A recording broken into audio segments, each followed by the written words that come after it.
It's your favorite Sadie Baddie, Davinky, and I'm here with Steve tonight, yet again, for I guess we can agree on that. And tonight we are talking about a chef's kiss. Great topic, breadcrumbing. You there, Steve? I am here. I'm ready to talk about this. I'm particularly interested in your view on this subject. I've noticed that we talk a lot about a lot of serious things, and I'm not suggesting this isn't serious, but I don't think we've ever gotten into dating dynamics before. That's because they're just messy a lot of the time. Like getting to know another person and like interacting with somebody else, like somebody who's unfamiliar with the things that you do on a regular day-to-day basis and all that kind of stuff like that. It's messy business. And so like it's just I don't know. It's a lot. You know what? I think it always fascinates me, right? Because even at the age of 41, and with all the vast technology at the tips of everyone's fingers, this is something that people still seem to struggle with, and it's painful to watch, but it's also an interesting topic because when we get into this, I'm not entirely sure how much breadcrumbing could exist when I was a younger person, like 20 or so. Because there was just the internet was still primitive. We were in AOL chat rooms, for God's sakes. So I can't wait to hear if you've had an experience with this and all that stuff. But let me just share the live. If you want to promote anything or shout anything out while I'm doing that, go for it. No. I think I'm gonna just dive straight in the topic. If you don't have anything that you want to promote, like obviously I'm gonna promote the server.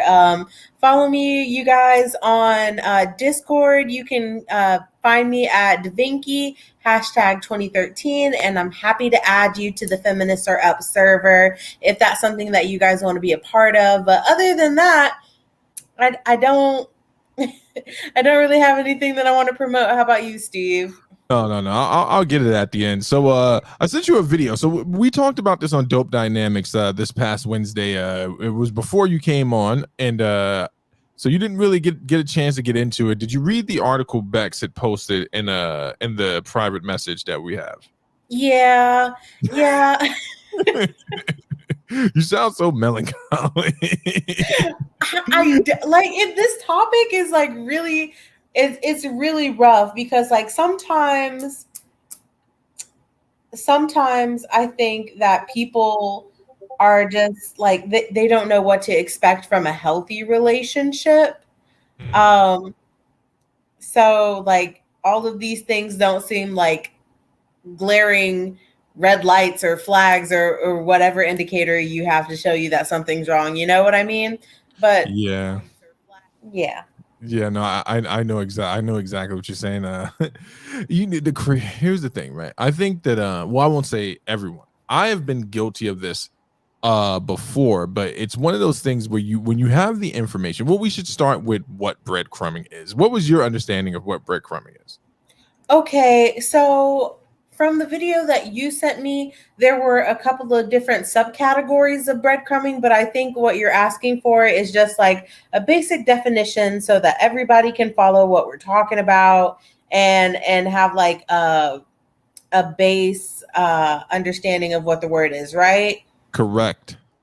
Okay, so from my understanding, breadcrumbing is the act of sending out flirtatious but like non-committal social signals in order to lure a romantic partner in without expending much effort. Does that kind of align with what you think it is as well? No, 100%. And the reason, shout out to Bex, because I had never heard of this term before. 100% completely ignorant that it was a described behavior other than like being manipulative. I liked the article. I love the article Beck sent, but I also really enjoyed the video breakdown that this woman gave with the 3 different types of categories for breadcrumbing. But I agree with that definition. It is definitely sending out cues to string along a person and keep them engaged whilst you sit back and twiddle your fingers like Dr. Evil or something like that.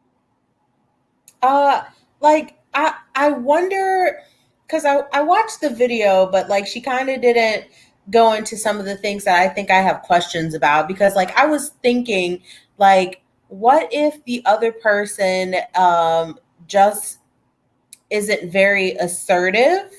Okay. You know Right. what I mean? Because Yeah. I've met a couple of those type of people that are like genuinely interested in like knowing you or getting to know you, but they don't really know how to proceed because like you're a new person. And I know specifically with me, I have a huge personality, so sometimes that can be overwhelming to people, you know? No, it can, and I think yeah, I can differentiate the two, right? So there's a difference between being shy, right, and being timid in that awkward stage of getting to know someone. Like, how many text messages do I send? How often do I? How much do I make myself available? I have always despised that dynamic in dating. I much prefer an upfront contractual, like, hey, so let's just talk about a few things here. I like you, and I would like to speak to you as often as possible, whatever the healthy parameter is. And I have that conversation with a person. When we talked about on dope dynamics, I was a little bit more guerrilla because it's like, how would I deal with this if someone was trying to do this to me? But personally, when it comes to dating, I am upfront, and I just, once I like a person, I'm just like, look, I don't want to spend too much time guessing at this thing. So are you feeling me? What do you think? And I kind of, I moved there. That I understand what you're saying. I think it's different though when it's like someone who is emotionally unavailable, has no interest at all other than the way you make them feel. And that's what I get from the definition of breadcrumbing and the described behaviors. Like, it's someone who just won't not let you think about them, right? But I think it takes two to tango in this situation, man. After watching the video and looking at this woman's proposed solutions, the person who's being breadcrumb plays the part in it. It's a 50-50 split. What would you say?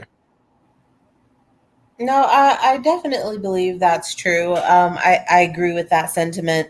But like, I'm not saying, but like, like I don't agree with everything that you just said. I'm just thinking about it, and it's hard for me to wrap my head around sometimes, especially because like I know in the past that I have been really assertive, and like a lot of the time that will scare men off. Okay. Okay. See, this is what I was hoping it was going to happen. We can go a bunch of different places. Now, what do you describe as being assertive? What describe that? What is your understanding of you being assertive? Um, I will ask questions about expectations. I'll explain what I expect or what I would like. Um, like just really open about certain well, most things in the relationship. I'll go into detail about like, my goals and aspirations, and how somebody who might want to be my partner might fit into those things, um, just so that the person knows what to expect. And so, like, when you can't get into contact with me during the work week, you know what's going on. Right. Now, see, that doesn't sound assertive. That just sounds like being clear. Like, that doesn't sound like You would assertive. be so surprised. Like, there are a lot of niggas that would be like, nah, Shotty, I don't want none of that. Like, just like, what are you talking about? This is scary. Um, Dial but it back a bit. I don't know, but I think a lot of men my age don't like grown woman pressure. You know what I mean? I And know. that just might be what it is. See, and again, that's why I asked you to define it, because I could see how I don't just think it's guys, right? I think a lot of people across the ages, not the time, the ages of time, but like different age groups respond the same way that you're describing. Because I have friends who are dating women and they're in their 40s and they're still going through those same patterns. Now, you can attribute that to people not emotionally maturing and like moving past some of the mechanisms, the social mechanisms they used as a younger person, and just bringing it into their older age. But I find that people have a hard time with someone being upfront. And I wonder if that's because it's contrary to what we're, kind of raised to believe what dating is and what dating has become more modernly. It's like when I was coming up, back when me and Moses were running around the streets together trying to figure this Oh whole my God. this whole thing out, right? If I said I was dating someone, that meant something particular, as in like we spend time with each other. We've been going out to eat. We've gone out to movies. We are affectionate to each other, and we are not just friends. So there's a physical attraction, there's an emotional attraction. And it seemed rather simple when I was 8 years old. When I got into my 20s, though, everything became so complicated. Right? It was literally like the day I turned 20, it was like those old rules don't apply anymore. And now it's like you can't let her know you like her too much. And you just gotta, call in 4 days. Don't call after the first day. And a bunch of craziness, right? So Mm. I don't think you're being I don't think that's what that is at all. I think it's good to be upfront. From my side of the table, it's good to be upfront about your intentions at the appropriate time. And people who don't respond to that are usually flimsy people. But I don't know if they're necessarily the type of people who breadcrumb. Now, let me ask you, have you experienced this? If you're willing to share with anyone, with someone who has left you little emotional breadcrumbs to keep you moving towards them as they move further away? I feel like I don't accept that, Steve. So Well, okay, have your girlfriends reported anything like this to you? You have your guy friends? yeah, for sure. Um, I, a couple of my friends have reported to me. Well, I say reported like I'm the FBI or some shit like that. But they've told me like, oh, I've done this and I've done that. I've done every little thing. Like I dress up, I look nice, I spend hours on like how I look before I get dressed, and they show up in like, just a pair of jeans, which is so annoying, by the way. And I don't know what else I can do to make them like, engage with me, like, because when I just leave them alone, then they get upset and they're like, oh, you switched up, you changed. Ooh. But you know what I mean? but but the second I'm putting pressure on you, you're all nonchalant, and I don't like that. I've had a couple of friends tell me that things like happen like that, but in my head the way that it works is just like, why do you think that they'll give you more attention, or why do you think that they'll give you more of what you want, like if you continue to give them things that they don't care about? They don't care about the fact that, like, you take time out of your schedule to go out with them, and they don't care about the fact that you get dressed and put makeup on and all that kind of stuff like that for your dates, or do little special things for them. Like, if they don't care about what you're doing already, then like what makes you think that giving them more of that will make them care more? You know what I mean? I know exactly what you're saying, and that's why I thought this. For everyone in the chat, shout out to Bex, Cincy Star, Fat Mantis. Who else is up in here? I've seen someone tap in. Where are you, Minnie? Welcome, and anyone that's in the background. Yeah, no, I know exactly what you're saying, and that's why I love this video. I dropped the link in the chat for everyone so you can enjoy it. So the thing about the behavior itself, I love that this woman really got deep into it and described the narcissistic tendencies of it, right? And it was one bit of symbolism she used in regards to the person who does breadcrumbing, which is you are like an instrument to them. And she made the comparison of, how when someone owns a guitar and maybe they don't play that often, but they're talented, but they will take the guitar out every once in a while and tune it, strum it a few times to make sure it's exactly where they like it, and they put it away. And she's like, this is essentially what someone is doing to you when they're breadcrumbing. And I thought that was the coldest bar ever, because I have had personal experience with this. I'll talk about me being the victim of it first before I talk about me doing it. And I love the three categories she picked. She basically described romantic, friendships, when it's done in friendships, and in the workplace, which was a dynamic we didn't get into in Dope Dynamics, those two areas. But I remember dating a girl who would just constantly, well, it wasn't even dating. It was more me pursuing her all the time, right? And then she would just switch up a little bit, and I was like, damn it, swung out, you know, struck out again. We would go out, we would hang out, we would do stuff with each other. And I think it's different in the friend zone because we were physical with each other. It never went the distance to say, but then it would be kind of like, I'm seeing someone, I'm really into this person, and I wouldn't hear for weeks at a time. And then I'll post something on Facebook and she'll like it, and I'll have an endorphin reaction because I'm like, oh, she's still into me. She secretly loves me. Oh my God. And then, she would shoot a kite, which is essentially sending a random message at some time, and it would be her dumping her problems on me, and I'm sitting there listening to the problems, advising, giving advice and feedback. And whatever, once she got that emotional support, it'd be ghosting again into the next physical encounter until the drop off. And it went through this pattern for so long until I finally went, man, I really am a simp. Even before people started using that word popularly, like, I was like, I'm a sucker. Why do I keep putting myself through this? She obviously does not like me the way I like her. So I nuked her ass, removed her from every bit of social media, pictures, everything. So, social circles. I was like, I can't go anywhere where I can allow myself to fall back into this pattern. Now, when I've done this to people,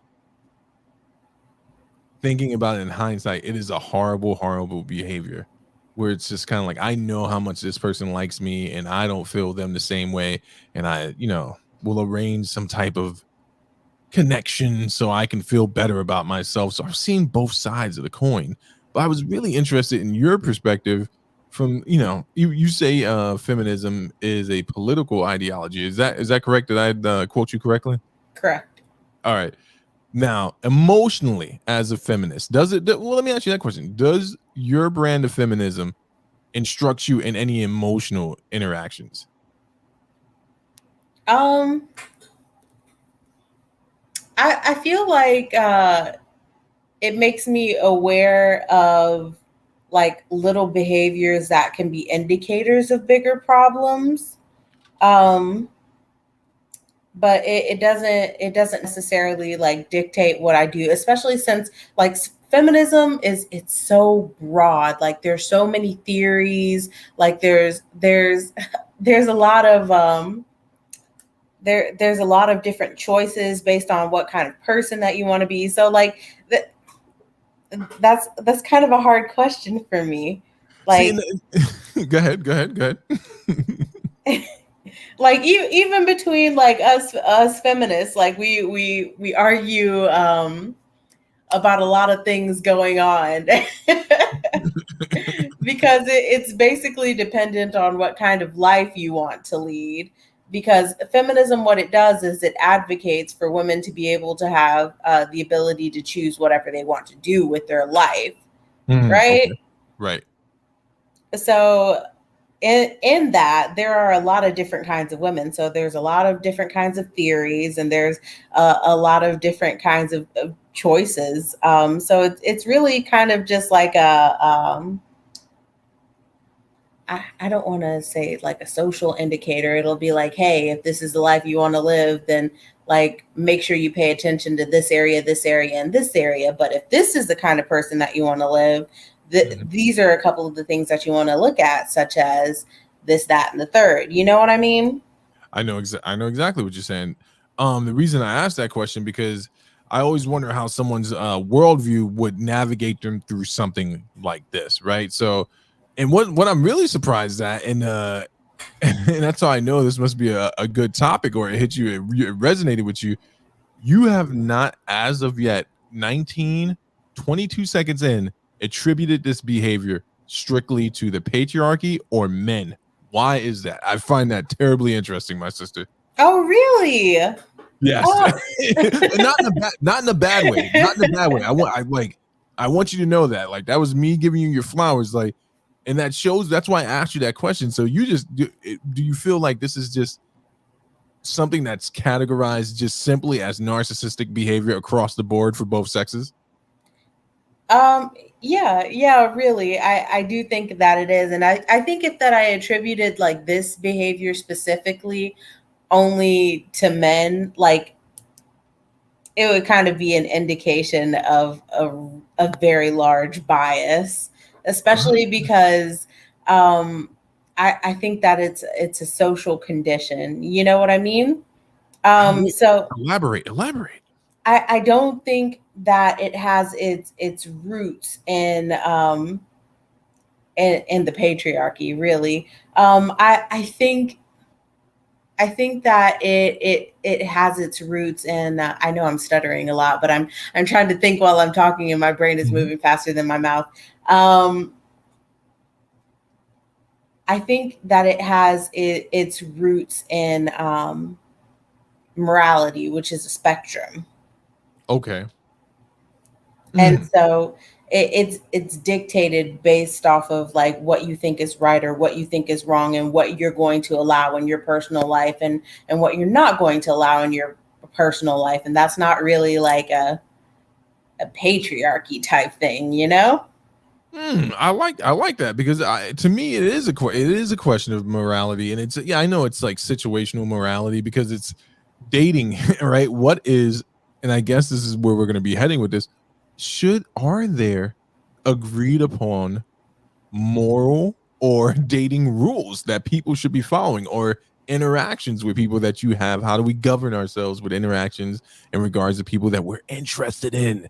It's really easy because you and I are both political animals, right? We can gab on hours and hours. We could have talked about Matt Walsh's new release, What is a Woman? But I thought that was low hanging fruit. People expect to talk about that type of stuff, right? I wanted to see how we would fare to awkward people such as ourselves with the emotional shit, DaVinci. I'm not Should awkward. What are you? should there be agreed upon rules for dating? What say you? I think that you need to know what you want for yourself. I think that was like a huge part of fleshing out what I wanted in a relationship, and I probably owe a couple of men some very genuine apologies because I didn't know what I wanted at the time. And when I was in a relationship with them and I found out that this is not in fact what I wanted, I didn't know how to, like, be delicate with their feelings the way that I wanted them to be delicate with mine, you know? So What, DaVinci, were you out there ruining summers? That's a slogan we coined. Were you ruining the summers of young men? Tell us about it. What was going um on one thing specifically that I can't stand it. I hate cohabitation. Um like if you want to move in, if the relationship is serious enough, like that's cool, but I want my own bedroom. Um that's there? Wait, what? I'm not laughing at it. I'm saying you guys are in a one bedroom apartment studio, so you're like, we're gonna pay an extra G if we have to, so I can have my own bedroom. And for what purpose? and that's exactly what it's going to be like, because like I have I don't want to say problems sharing my space. I'm just really particular about my space. Like I like my clothes to be hung a certain kind of way. I like my jewelry box in the corner. Like, I like my laundry to go here, my mirror to go here, my beauty fridge to go here. Mm. Um and that doesn't Okay. really leave a lot of space for someone else's things, and I also don't want my room to be cluttered. So Now, what if it was an A-type personality like yourself? What if that person was like, okay, I can dig that, but I'm not into having an extra bedroom. I want to share that space with you, but I promise to, be as meticulous and not infringing on your space. that's not going to work for me. I've already told you.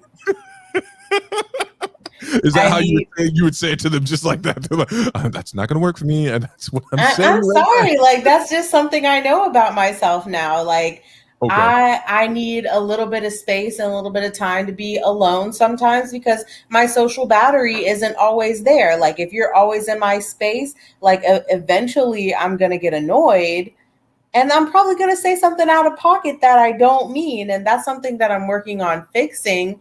Not like, just saying something that'll hurt someone to their core so they'll leave me alone. I'm working on it, but I still recognize that I don't like that, and that's completely okay.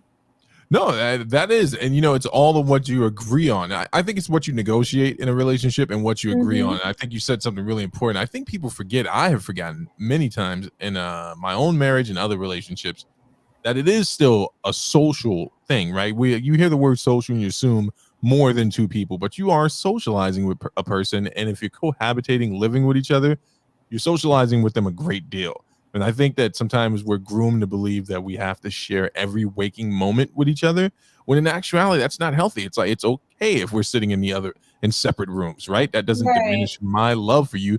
It only becomes an issue where I'm like, I don't ever want to be around you. You know what I'm saying? Like, I don't that then we shouldn't be together. But so with that said, this is interesting. Let's know more about Da Vinci's romantic inclination. So you said you had to learn what you wanted. So what were the things besides that? What are other things you didn't want in a relationship? So I don't like the cohabitation. So like I don't like sharing a bedroom with somebody. Um I also don't like inconsistency. So like, I know for somebody like me, I have depression. So like sometimes I just like, I kind of drop off the face of the earth. And so I've learned to reach out to my friends when I'm feeling like, maybe in the coming weeks I might be going through a spiral and be like, hey, um, that good old depression's flaring up. I'm still here. I still love you. I just need a second. Right. And that will prevent a lot of like chaos in the future. Like if my spiral is particularly long and lasts more than a couple of weeks, then like they know what's going on. Mm. Okay. See, and I think that's different than describing it. Delaney, yes, we're still talking about breadcrumbing. I didn't get a chance to talk to Da Vinci about it, but we're talking about the two other stages of breadcrumbing, which weren't listed in the article we read on Dope Dynamics. We're talking about breadcrumbing in regards to friendships and in regards to the workplace. And it's funny you say that part about sending out the signal when you're experiencing depression, which I always think is an entirely intelligent move. That you should have people in your corner that understand your diagnosis, right? And they understand your patterns when you're going through these things in manic moments or depressive moments. So I think that's brilliant. All right. Well, What? I've been at it for 15 years, so I better have something right. No, but it's a part of. I want to say this. I want to make sure I say it with care and love, even though I know it can be received poorly. Often people succumb to their mental health diagnosis without thinking about how they can use the tools to treat it, right? And what you just described is a really good tool, because if done correctly, the people that you keep inside that little circle won't let you be too antisocial, I would assume, right? Like my friends, when I describe when I'm depressed, they'll give me space to breathe, but they're going to check in on me and ask, like, poignant questions. How are you feeling? Are you feeling as if though you are in danger? Well, can you describe what your mood is right now? Have you eaten? Have you, taken a shower? And that's why I think it's brilliant. It's a simple tool that you shared that I hope other people latch onto. But let's get back to you ruining the summer of men. So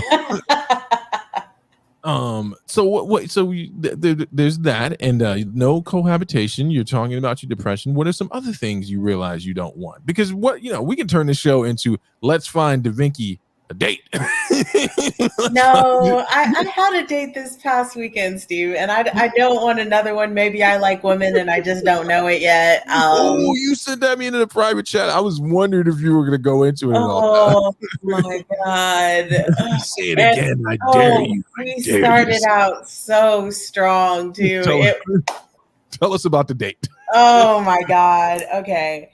So bada bing, bada boom. I usually don't shit where I eat, but seeing as like I'm a traveler and I'm probably not going to be here past July, one of my coworkers, he asked me like, "Hey, can I take you out?" And since like we had good conversations at work. This is like one of my favorite coworkers to work with. I was just like, yeah, sure. That sounds like fun. So the entire week we were organizing, and I really liked that, because what I can't stand is when somebody's going to take me out on a date and they wait till the day of, and then they call me and they're just like, so where are we going? So already a strong start. He asked me where I would like to go, and I told him my favorite restaurant, which was the library. And usually I don't take people to like my favorite places, because I would hate for like a bad date to ruin the place for me. Right. But I really like that restaurant, and I'm not gonna be here that long. So I was just like, yeah, let's go. And so he made plans. He was just like, are you comfortable with me picking you up, or do you want to drive? And I was snapping my fingers. I was like, good job. Good job. He is on it. Okay, DaVinci, if you're listening, people, she enjoys a person that plans. If you invite her out on a date, don't expect her to make the plans for the date. Be prepared, have an idea. Let's go, keep it going.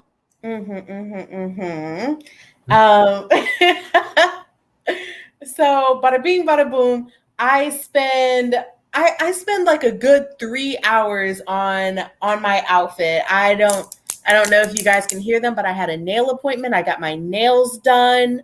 Curled my hair. I had this cute black dress, and it was everything, like back out moment, and it was giving breakfast at Tiffany's, y'all. Like, it was so cute. um so he gets here to pick me up, and he has jeans on.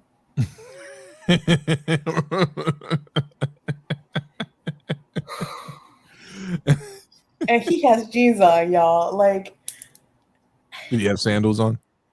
no, but he had tennis shoes on. Tennis shoes? Like, are we not adults? Anyways, like, you knew where we were going. I assume you checked out the restaurant and you saw it was not that kind of shindig, and you still wore jeans and tennis shoes. Like, it's not like you couldn't afford to dress better, because we're in the same tax bracket, my guy. Like, which was another, like, mwah, chef's kiss. We love a nigga in our tax bracket. Did you say we? Did you use using the Queen's English? Yeah, like, you already know this. I'm a god. We have our own holy trinity, me, myself, and I. So we, like I said, okay. we were digging it. We was feeling it. But yeah, he was wearing jeans and tennis shoes. Okay. So the wind comes out your sail in that moment. But did that ruin the date, or were you like, all right, there's still hope? No. I was like, there's still hope. Maybe he can't dress. Poor little Tink Tink. Like, it's gonna be okay. I'm not gonna judge you, because you're still really smart and consistent, and by far you've done more than like the last 4 people to ask me out on dates. So bada bing bada boom. I was like, this is gonna be okay. I get in the car and we're talking, and the conversation's good. Like, I absolutely love this guy, because, well, I don't love him. I love the conversation that we were having, because he brought up slit particle theory. And this is something that I've been wanting to talk about to somebody who understood it for a hot minute. And so we was talking about it the whole way to the restaurant, bada bing, bada boom. We get there, and I told him we would need reservations for this restaurant. Oh, no. Also, no flowers, which, I mean, I get it, like, American men or whatever, but like, he didn't bring me flowers, and I was like, okay. Okay, that's interesting. All right, because here, all right, let me let you finish your story. Go ahead. So we we get on the waiting list, and it was going to take us 45 minutes to an hour to get a table. And I told him we were going to need a reservation because this restaurant is always packed, always. We finally get to our table, and like we're ordering and everything like that, and he's asking, so how are we doing the bill? Oh no. He said, I just want to know preemptively. And I was like, oh, baby, you don't have to worry about me. I have my own money. But it was kind of just like, yeah, okay, I'm not coming out with you again because you asked for my time. And I got dressed up, and you're wearing jeans and tennis shoes. And Right. now you're talking to, and you didn't make the reservation, and you didn't bring me flowers. And you wore tennis shoes. You got a bummy shirt on, but you know split particle theory. So like, at what point would you say he was out of there? Like you were just like, I'm done. After the thing with the talking about the bill, Okay. I was just like, yeah, I'm not coming out with you again. Like, I'll hang out with you in a group setting because you're still a cool person, but I'm not looking at you like that no more. So what was the vibe for the rest of the day? Do you think that he was enjoying the remainder of the date? Like, did he still think there was a chance for romance after the date, or did you pretty much put the kibosh on it? You know I did.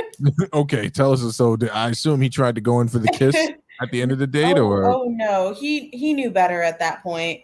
Like especially after the bill, and he was talking about like maybe doing it again, like after we got the checks, because I mean, I said that I had my own money because I always bring my own shit because you never know what's gonna happen. But we had dinner. He was just like, oh, the food is great here, da da da, talking about various things, like we could go over the bridge into Tampa because a lot of things are still open there. Like, I ain't going nowhere with you. Right. And I was just like, actually, I'm gonna go home.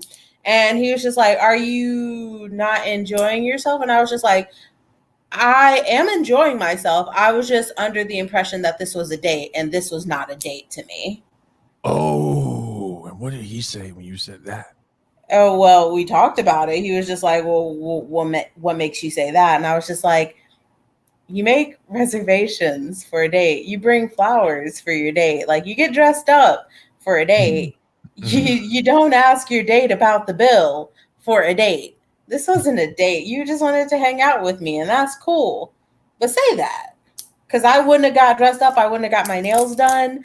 I wouldn't have like done my hair the way I did. I wouldn't have put half as much effort into like how I was looking tonight if we were just hanging out. Like, you didn't have to bring me to this is an expensive restaurant.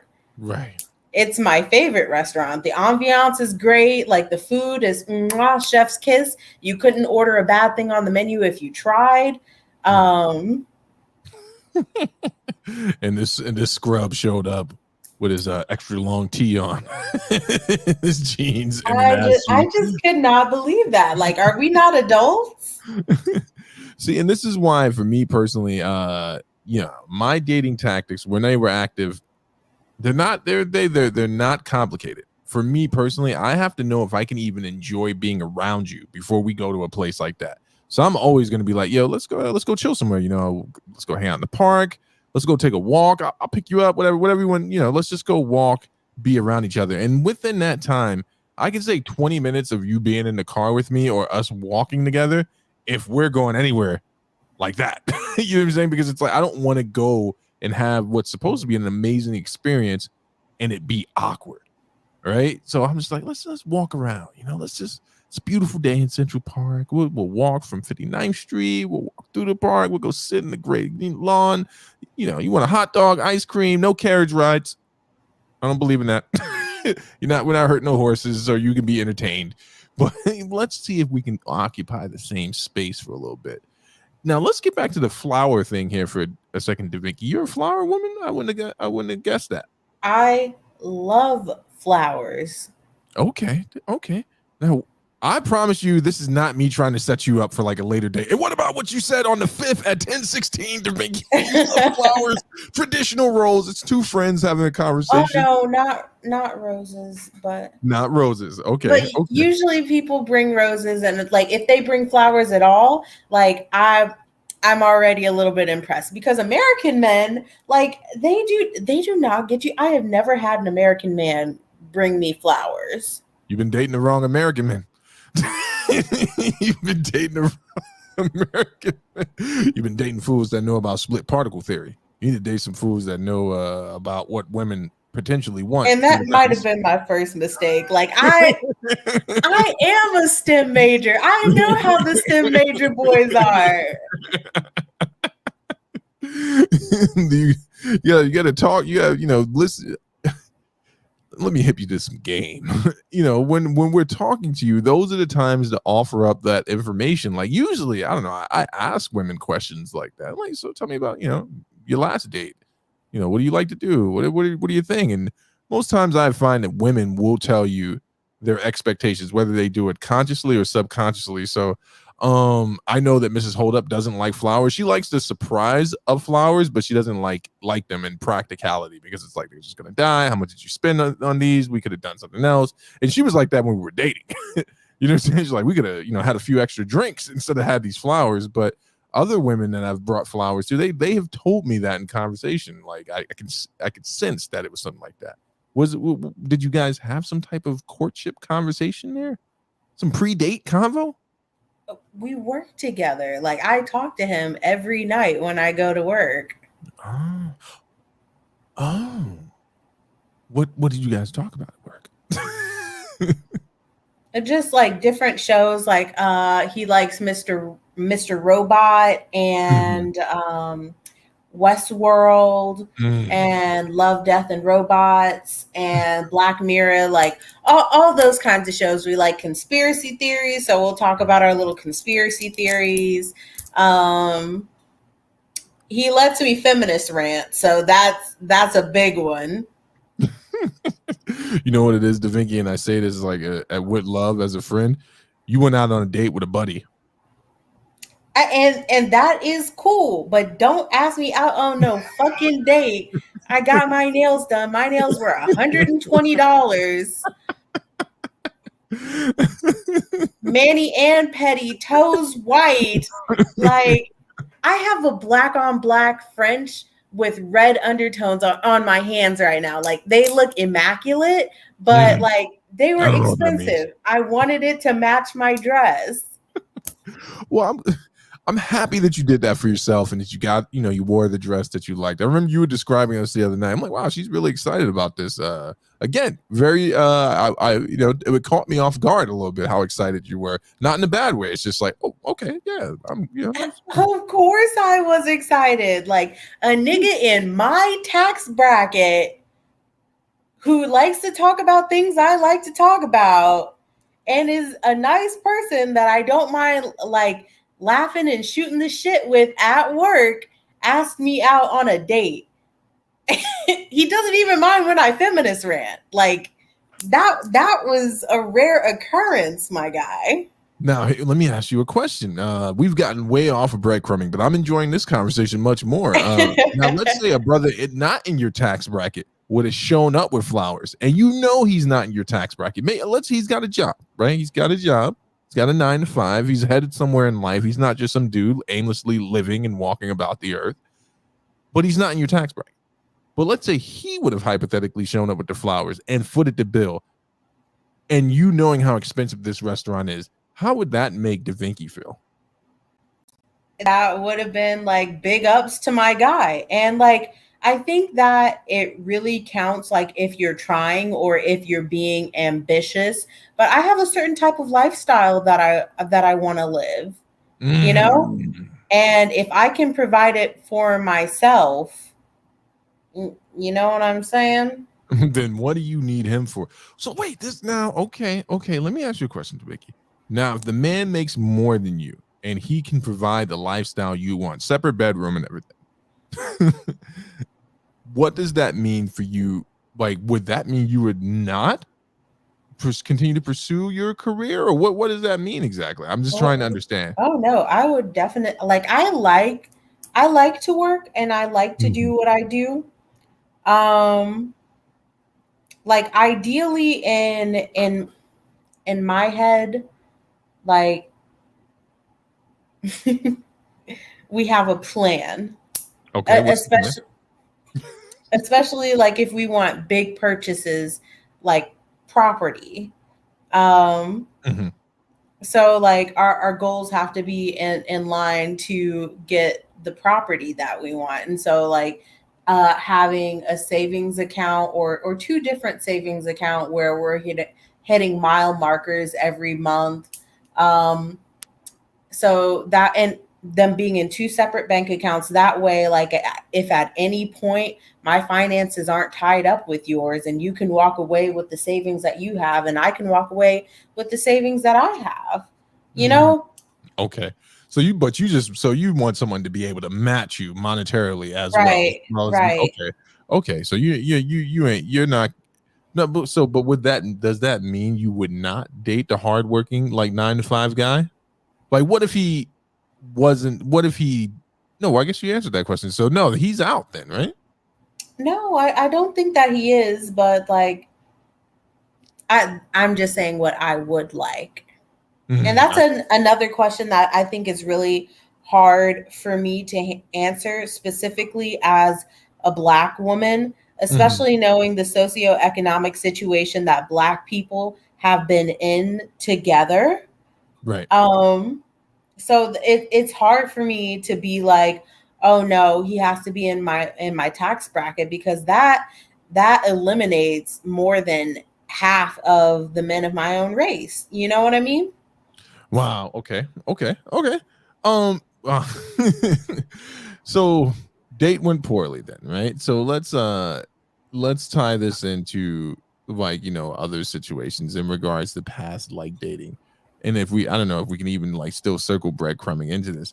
So, like you know what you don't like, and you've given us a little bit of what you do like, right? So you're Hmm. armed with all this information about yourself as a woman, but you're saying that you've never been in a situation where a guy has just kind of been available, then not available, and kind of made those type of passes or tried the breadcrumbing thing on you, right? I mean, I think I've been in a situation where it's been tried, but I really don't accept that for myself.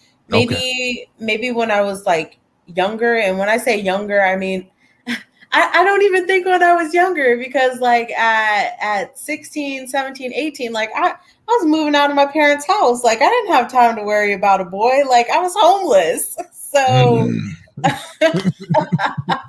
Mm. A lot of things are coming together now and making sense of it. So let's move into the other category of breadcrumbing. And we're still going to talk about your dating life. I just want to take you off the hot seat for a second. I noticed that the nails stopped clacking, so I was like, all right, she's either got her hands clasped now. We had a little socio economical talk in Black race there, so I was like, all right, the guards, her defenses are going up a little bit, but she's still gonna like answer my questions. So, all right, so the other category described in the video, the woman talked about something that I think is rarely talked about: breadcrumbing, or what I would usually call emotional vampires, in regards to friends who are situational or circumstantial friends at best, and they exhibit the same behavior. Like you are their friend, and you're like, hey man, let's hang out, let's chill, let's get together. And it's like, but they only hit you up when they have a problem, and they only want to dump. Ever Ooh, experience anything like that? I feel like I have this problem more often than not with I, straight women, okay, um, speak on because it. they have they have this tendency, and I'm talking like I'm not one of them, but like I don't feel like I do this, but a lot of straight women have the tendency to treat their female friends or their girlfriends and their guy friends like their significant other, and so they have expectations of you like a significant other, and it's just like, girly, we're besties, not, you know. You're not my hetero life partner. Yeah, yeah. I figured you were going to say that because it's easier for this to happen, I think, with friendships because again, like, so even from my personal experience when this has happened to me as a friend, my sentiment behind it is like, yeah, I want to be there for you, man. Like, you could call, you can tell me what it is, but is there, like, do we get over the hill at any point? Like, are you ever not in crisis? Like, you know what I'm saying? Like, every time we speak, and I don't want to diminish your crisis, but it seems as if though I'm noticing a pattern that you contact me at 2 a.m. to talk about something that we talked about yesterday at 11 a.m. And I warned you not to do it. I didn't think it was in your best interest. And now I'm dealing with the emotional fallout of it because you did whatever. And it's usually over some person they're dating or some, yeah, it's always dating. See, I don't do that either. Like if I told you, if you asked me what you should do in that situation and I told you that you should be doing A, B, and C and not E, F, and G, you know? You cutting them out like, don't call this number again. No, I'll just be like, I already told you what's good. So why are you coming at me like this? I don't want to hear about it. Like, you didn't listen to me and now you're crying about the fact that you didn't listen to me when you expressly asked me for my opinion. So like I feel like I don't do that either. If any of my friends ever did that, I would be like, now look, we already talked about this. I'm not gonna sit here and act like I care about it after we've already talked about it. Mm. See, that was a trait I had to develop later in life because my assumption was that friends, thick and thin, ride or die at whatever cost. And I've learned later in life that you're still my friend, but I'll set a boundary where it's like, hey, you're going through some pretty rough emotional stuff. Let me get you some resources because I'm not your therapist and I'm not trained. You can vent to me, but what's the expectation, right? And where are we going with this whole thing? But you said something interesting about straight women, though, and that's why I wanted to get into that part. Treating their relationships, their friends or their buddies as if they're their significant others. Now, Mm-hmm. I don't think that's just synonymous with straight women. I've seen guys do this too, not with their buddies, right? They treat their buddies like they're their brother that is tolerated in their entire life, but they treat their female friends as if they're their mother, right? Or their pretend wives. And I'm like, well, what's going on here, man? Like, I'm gonna say something, and this has nothing to do with insecurity. I told Mrs. Holdup, I was like, I cannot deal with that. Like, you know what I'm saying? Like, we got to put a guardrail on this. Like, I'm okay with you having male friends, but yo, what's up with your man? Like, why is like he's talked to you more today than I have, and like I think that that's an odd behavior. I maybe the chat wants to chime in. How do you guys feel about opposite sex friendships? But I think there's a certain thing where it's like, yeah, I think he might really be leaning on you in a way that is preventing him from meeting a woman. Why would he need someone to grow with if he is constantly on the phone with you? What do you think? Am I off? Am I a sexist, Da Vinci? Am I a monster? No, like I feel like a lot of the time that behavior is like indicative of somebody who wants emotional validation from somebody who's safe. Mm, okay. Okay. Okay. So they'll like you were saying, the young men will treat their female best friends like wife, mother, girlfriends, because they've established that their relationship is safe on the basis of friendship. Okay. And so they're looking for emotional validation from somebody who's already safe for them. And I honestly feel like it happens a little bit the same in reverse, because I don't think it's just emotional validation that women look for from their female friends. It's a whole spectrum of things, but then we could get into a conversation about like how women are socialized and what we're socialized to do, and that's a whole rabbit hole in and of itself, you know? Yeah, no. I mean, we go down the rabbit hole, and it's interesting though because as we're talking about this right now, when we talked about it on Dope Dynamics, it was a little bit more heated. We were having like fun with it, but the one thing I walked away with that night was I went after the breadcrumbers, right? Yeah, I'm that type of person. I'm like, you're a piece of shit. Why would you do something like that to someone? And I was a piece of shit for doing it. So screw me too. But what about the people who get breadcrumb, DaVinci? And if you're just joining the chat, breadcrumbing is the act of stringing someone on emotionally through social media cues, liking their posts when you have no intention on pursuing any deeper level of relationship, friendship, or whatever with them. What how culpable are the people who are being breadcrumbed? I want to hear your answer first.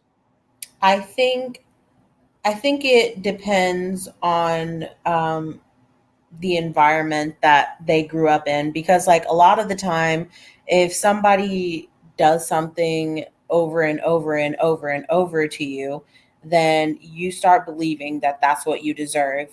And I'm saying this because like I've spoken to a lot of women where like you ask them like, hey, well, why did you let him hit you, why did you let him talk to you like that, and they would be like, oh well, I genuinely thought that that's what I deserved.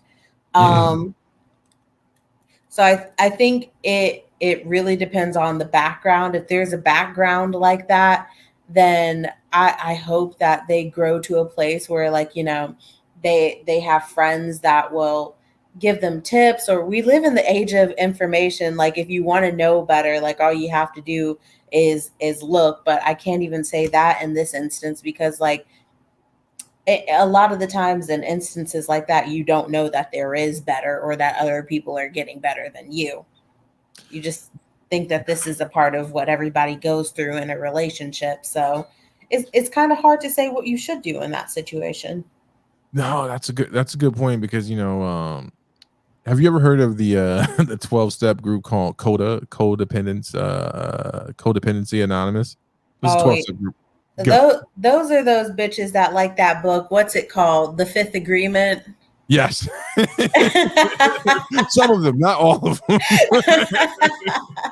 El Gucci man, yo, I am the worst friend on earth. Everyone, I want y'all to throw middle fingers at me right now. El Gucci man, I was supposed to call you weeks ago, and I still have not called you back, my guy. I'm gonna call you. I'm sorry, man. I'm so sorry. I just want to publicly make myself an ass for my good friend El Gucci man, longtime supporter of all my channels throughout the year, and thank you for your service.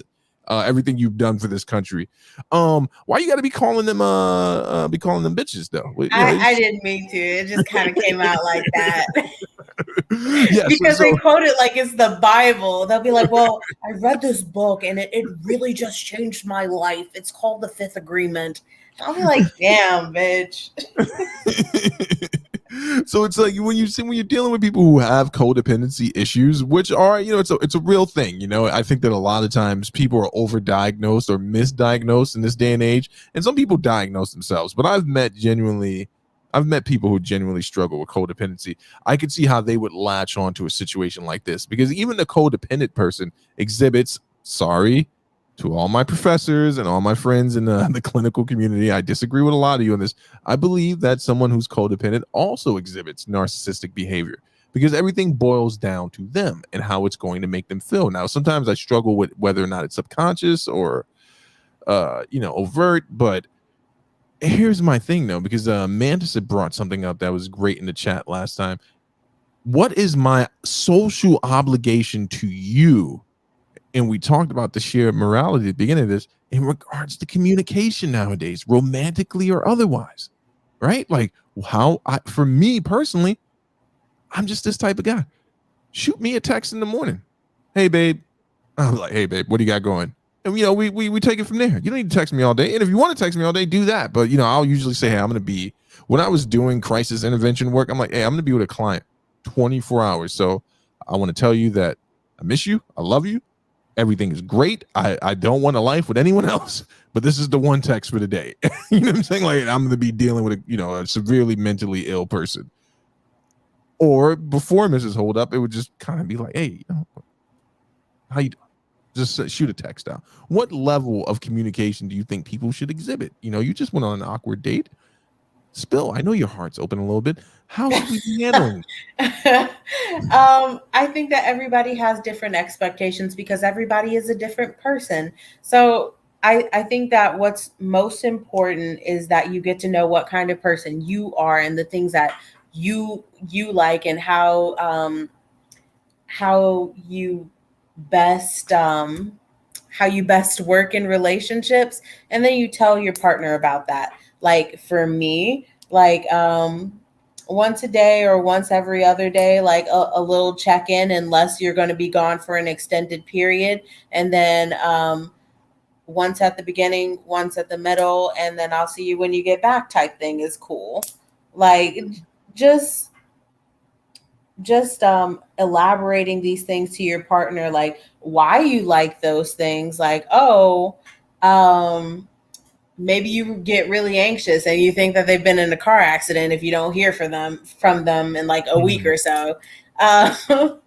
Or you think that they're missing. Like you know, especially with a lot of women that I'm friends with, I'm like, airdrop me your location right now. You're going on a date. Like 4 people had my location when I was going on this date the entire time. There you go. That's safe. That's safe. I don't hate you for it. I don't hate the behavior.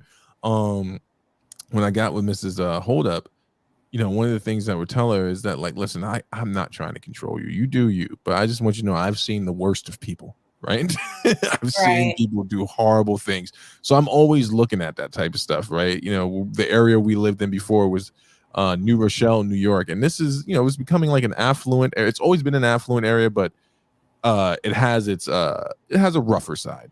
Not really, but it's rougher for that area. And she would walk back from the train station whenever she would come back from the city, and I was still living in New York. And for me, I'm kind of an old school guy. I'm like, yo, just let me know when you're on the train. Shoot me a text when you get off the train, and then one when you get home, right? And that's all because of not of wanting to know exactly what the hell you're doing. It's because there's scumbags roaming the earth. It took a Period. little. It took a little time for us to get over this hump. I remember once she told me, she was like, "You're making me terrified of the world," and I'm like, "I'm not trying to make you terrified of anything. I'm just telling you that there's terrifying people out there, and you somehow managed to dodge them, and that's what I want to keep doing that."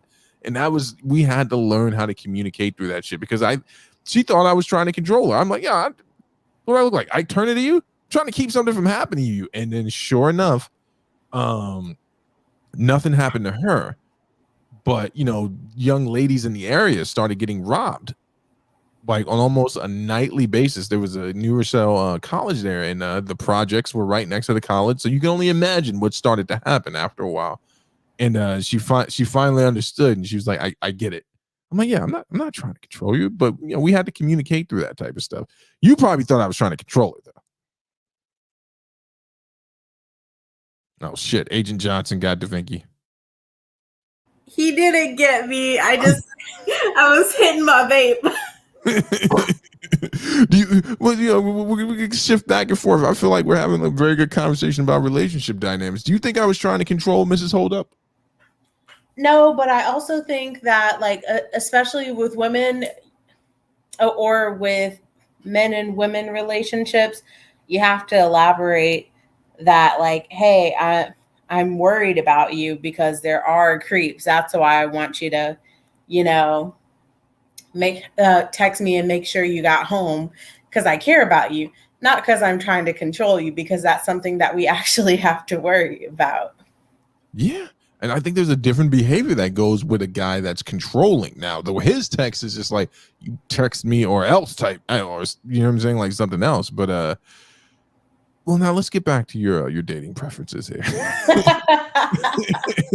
Because I think the audience is learning something about you, Da Vinci. I've known some of this stuff about you, so it's great that you're sharing it on air, folks. It's like looking into Narnia right now. So let's talk about. Oh my fucking So do you really think you're swearing off men, or are you just like you're just disappointed in this smart upper tax bracket fellow dropping the ball? I really just, like, I think I might give it a little break, because like I went on a couple of dates last year.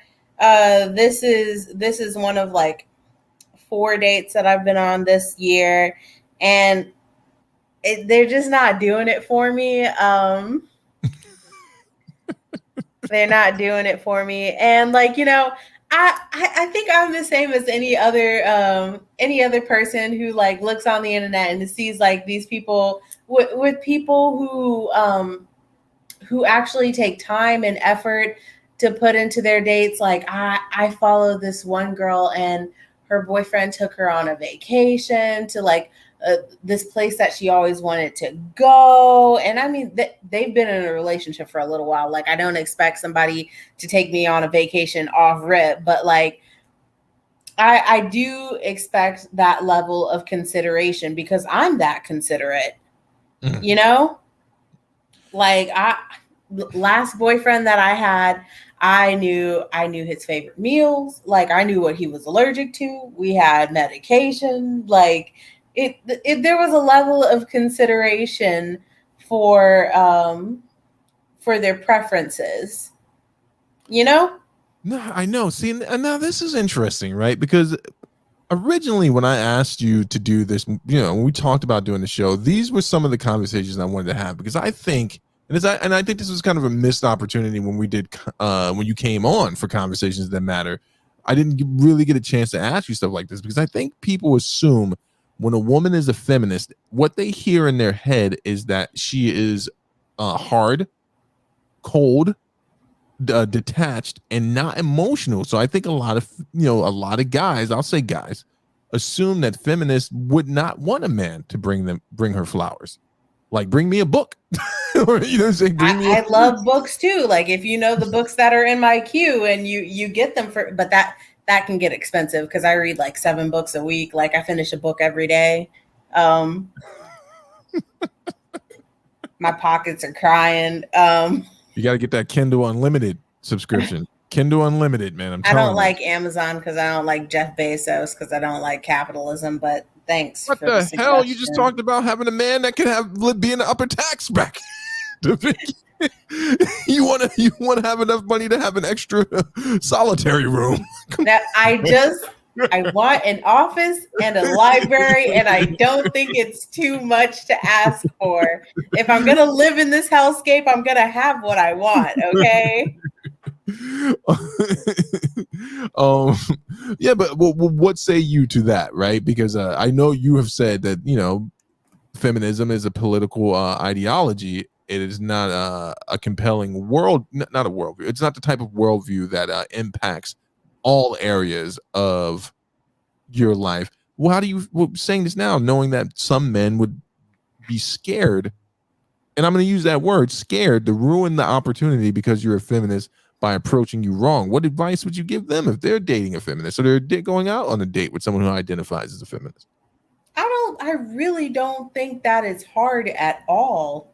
I really don't think that it's hard at all because you just have to show me the same consideration that you would want shown. I don't think that being a feminist has anything to do with the things that like you like or don't like. Everybody wants to be treated with some level of consideration.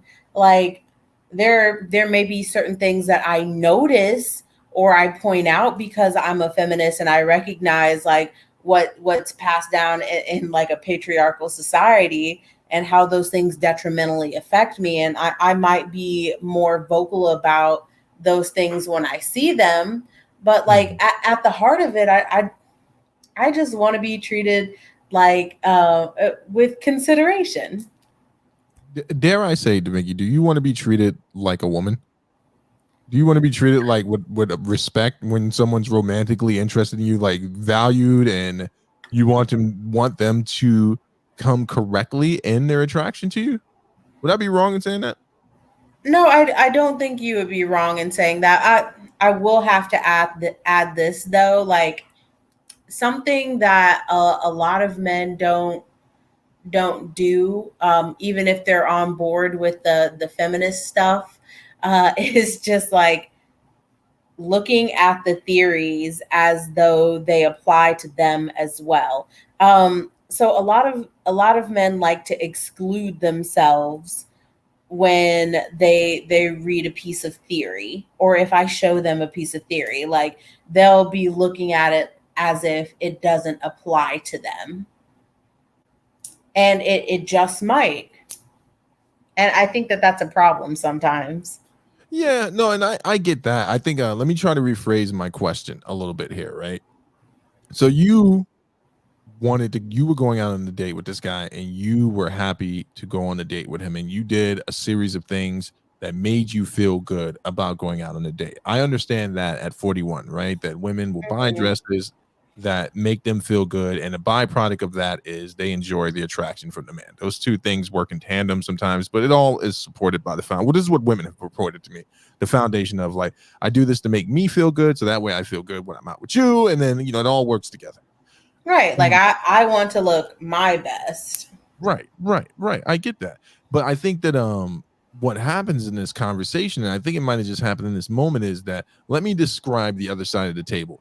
So let's say a guy is approaching a woman who identifies as a feminist, and knowing now that there might be, for some men, not all, some things that they have to work through, right? Like, I don't want to say anything that's offensive. I just want to spend time with her. I don't want to, have her think a certain way about me.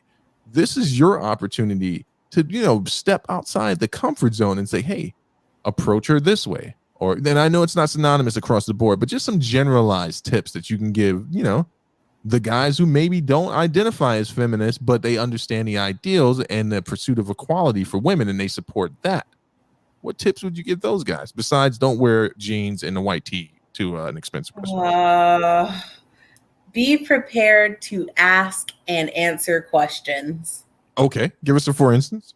Like I know that like a lot of the theories that I read like make me very skeptical about the intentions of men. So I will ask questions that will shine light on what they actually think without asking like the direct question. Like instead of asking directly, like, what do you think about women? I'd ask, how's your relationship with your mother? Okay. So like be prepared to ask and answer questions. If you don't understand something, like just say that you don't understand it. Try not to be defensive. Because I guarantee you, if she agreed to go out on a date with you, like she's not there to like grill you or put you on the hot seat. You're not. I've been on some horrible dates. I was like, oh, this is turning into a cross-examination. I better nut up right now. Let me get my data in order. But let me ask you this question. Did he open the door for you? Did he open your car door? No. Did he open the restaurant door? Oh, yeah. Okay. I mean, but I think it's because I got out of the car too quick, to be honest. He didn't have time to walk around the car. I think he might have. But I mean, he opened it when I got in, but like I got out of the car. You were nervous. You were nervous going on this date, huh? A little bit. Okay. Especially when like I agreed to like drive with him, and I was just like, this man's gonna fucking kill me. Like, see, and I respect that. So he did that. So let me ask you a question then. We can get to the final stage of breadcrumbing, but we're having fun talking about Da Vinci's dating life. I think people are enjoying this, listening intently. Do you enjoy a chivalrous man? Like, do you enjoy the concept of chivalry? I think I enjoy. Basically, at its basic level, like, hey, I'm opening the door for you. I'm picking up the tab because I asked you to come out. When we go out, I don't want you to walk on the outside of the street in case a car flips the curb. I'm willing to take that bumper right to my face for you. Do you enjoy that type of sentiment? I think I enjoy it when it's genuine. I don't think I enjoy it when like the purpose of it is to make me think that you're a good person. So like I don't spend the regular amount of time being like speculative, like of whether or not you're a good person. Like I don't think I enjoy it when the specific purpose of it is to make me think that you're a good person quickly. How do you differentiate the two? Like how can you tell when he's faking jacks or when he's genuinely, this is my, this is how I do things and this is how I treat people because it's the appropriate thing to do? a lot of the times, like when it's genuine, it'll be like consistent. Mhm. It'll be kind of things that he does without thinking. And he won't bring like hella attention to it when he does it. Like, did you see how I just opened the door for you? Like, aren't I great? Like, fuck you. Yeah, the first so when I moved back to LA and Mrs. Holdup picked me up from LaGuardia, I think it was LaGuardia. We were driving back and we had to Oh, stop and get gas. LaGuardia. And we stopped to get gas and I jumped out the car and I went to go fill the tank. And she's like, "What are you doing?" I was like, "Oh, I'm gonna fill up your tank for you. I got you. I got you." And every time we go out, and it was her reaction. It took her, maybe a few days to get used to this. It was funny the women she's grown up with. Like if we're with her friends, I'm like, how can I get the gas? Don't worry about it. I'll pump it. And it's not like I don't think you're capable, but some shit cracks off. I should be the one outside. I did it for her mom once, and her mom was not used to it at all. And like she's like, yeah, that type of stuff catches her off guard. Are we so far removed where it's just like women don't expect these type of behaviors from men? Yeah, we are. Sorry. No, I okay. always bring my wallet because like Mhm. there will be these, oh, I forgot my wallet at home. You knew we were coming on our date and you left your wallet at home. Or they'll it's just various scenarios where women just know like you got, oh, you're not gonna sleep with me, so now you can pay for your meal. Like all women know to be ready for situations like that because they're so prevalent. Okay, And I think that's sad. I want us to agree on something right now. You and I are the close friends. We have to agree. I'm not going to let my worldview become the defense mechanism, and you can't let yours either. Whose fault is that? How do you think we got here in this place, this dynamic where men are scared to open doors for women because of their reaction, and women can't trust men because of their intention? Without using our typical argument points, we're having a real moment, you and I, DeVinky. We haven't debated or argued once tonight. I think this is amazing. This is going to go down in history as the best episode. So it's kind of hard for me to answer that question without my worldview because like the things that I talk about or I say, like they're not just talking points. Like I really do believe I know you them. do. I know you do.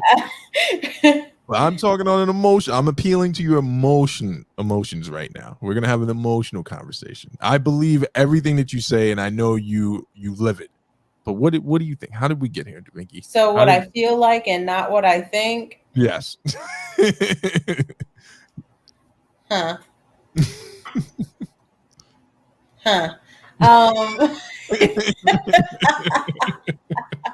All right, I'll give you my feelings from my personal experience, right? Okay. My feelings, right? Not what I think on it, even though we know those. Never mind. I was about to do it.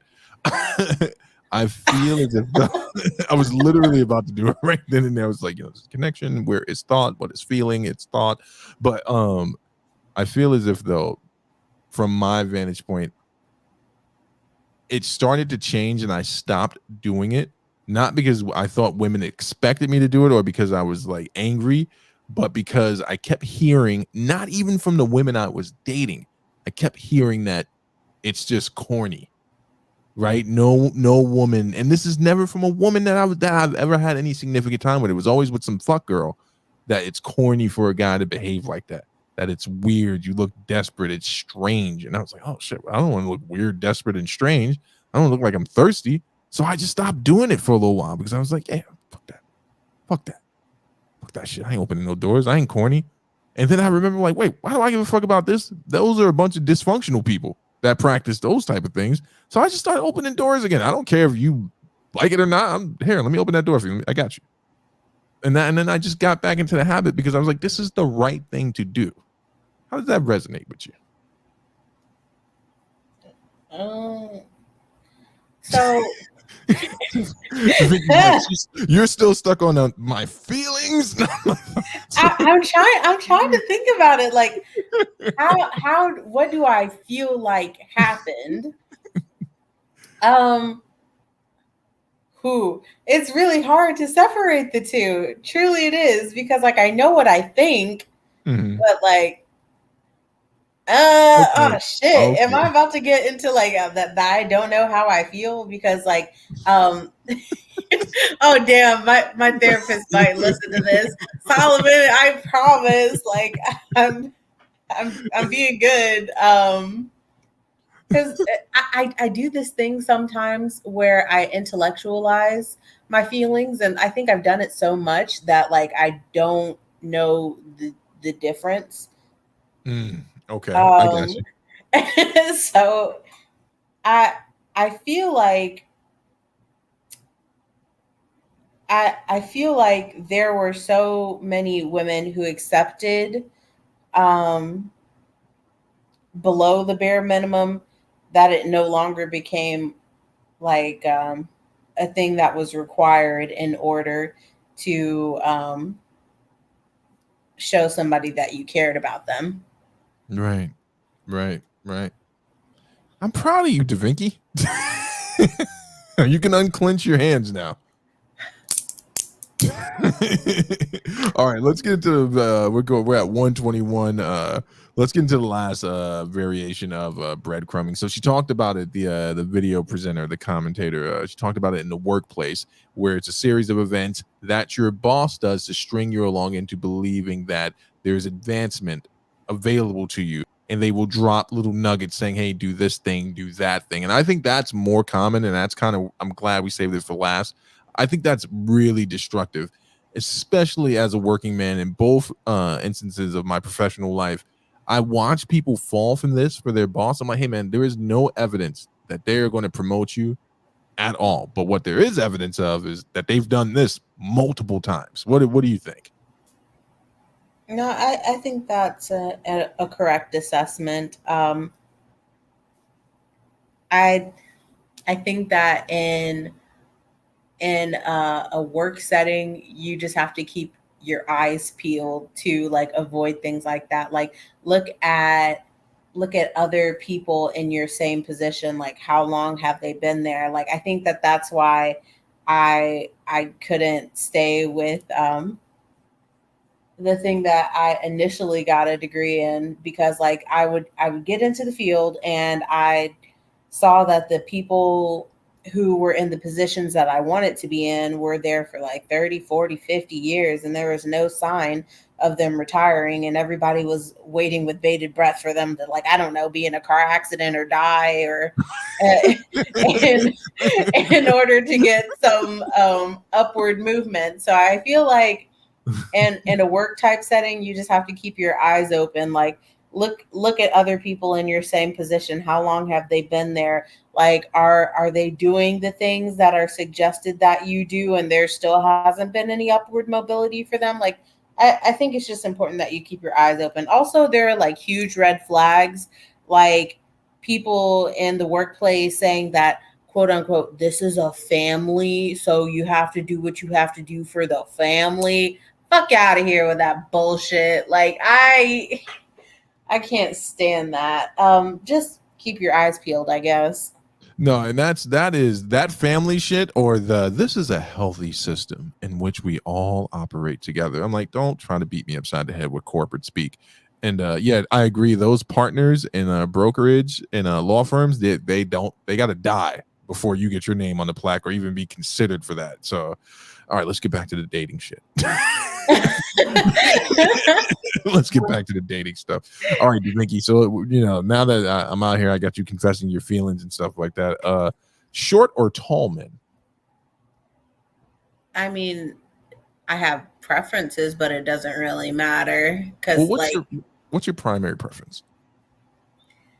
uh, We're trying. um, Well, I'm weeding them out for you right now, DaVinci. I'm going to drop this in your server, right? I'm going to drop this with your name on it, and then I hope this is what I hope, right? That your numbers only decrease slightly, so that some weirdos that were just like so deep into quote unquote feminism, right? I'm always waiting to expose these guys. I'm always watching your server, and I'm like, say one thing, so I can prove it right, motherfucker. Like short or tall guys. uh, I don't really think it matters if Mm, um don't do that. Just answer it and then expound on it. Dude, which one would you prefer? tall guys, I guess. Okay. Midgets need not apply. Don't But say that. No, like if you're smart, and you don't wear jeans and tennis shoes to nice restaurants, but you're 4'11", please do hit my line. Like I don't mind. but what about when you need to get cereal?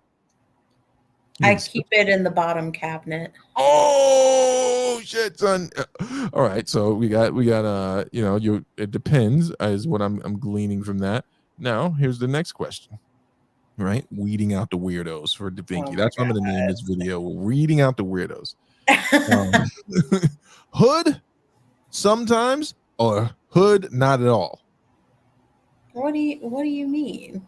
Like, do you like a guy a little rough around the edges, DaVinci, or do you just like a plain old, and I don't like to call them squares, like, a gentleman, just even kill type of guy? Do you like a passionate guy who's like, yo, or just That's even kill? not that's not what I look at. Well, no, this is not about you per se. I'm asking you probing questions to get you to answer them so I can start filtering these people. Please help me out here. This is, come on. So do you like okay, so let me rephrase it for you. Would you date a guy who has hoodish? Now, I'm not talking about a thug that's out here pistol whipping people, but like, kind of rough around the edges. Well, of course. Okay. Now, what about a man that gets his manicures all the time? Well, yeah, we can go together. Okay, all right. Are you okay with some emotional or vulnerability? How much is too much? Like, can he cry once a week at a movie, or can he cry all the time? What's the cap? And be honest. I have Mitski Mondays at my house where we cry in the bathtub. So, like, crying What, is fine. what is it? What's it called? Mitski Mondays. What is that? Mitski's a musician. Okay. She's she's like poster sad girl. Okay. Ooh, she has this one song. It's kind of arty. I don't really like the song at all, but like I like the lyrics. It's called Liquid Smooth, and oh my goodness, it's so good. It talks about expiring as a woman when Mhm. you turn 30, and how there's an expiration date on your value as a woman in society. And it's chef's kiss, and we love to hear it. Mitski Mondays. Mitski Mondays. All right.